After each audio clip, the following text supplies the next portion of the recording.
પ્રાપ્ત માહિતી મુજબ લાલગેટ પોલીસ સર્વેલન્સ ટીમ વિસ્તારમાં નિયમિત પેટ્રોલિંગ કરી રહી હતી. આ દરમિયાન દરગાહ પાસેના રોડ પરથી પસાર થઈ રહેલા એક ટુ વ્હીલર ચાલક પર પોલીસે શંકા ગઈ હતી અને તેને અટકાવ્યો.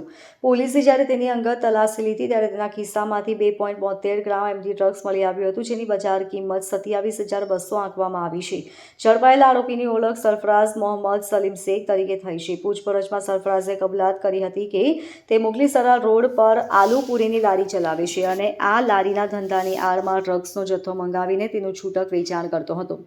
પેડલર સરફરાઝ શેખે કબૂલ્યું કે તે પોતે પણ એમડી ડ્રગ્સનો નશો કરતો હતો.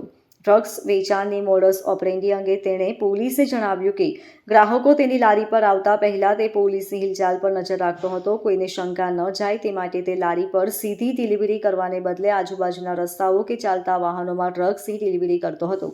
પોલીસે આરોપી સરફરાઝ શેખની એનડીપીએસ એક્ટ હેઠળ ધરપકડ કરી છે. તેની પાસેથી 2.72 ગ્રામ એમડી ડ્રગ્સ, એક મોબાઈલ ફોન, રોકડા ₹2,000 અને હોન્ડા મોપેડ મળી કુલ 65,200નો મુદ્દામાલ જપ્ત કરવામાં આવ્યો છે.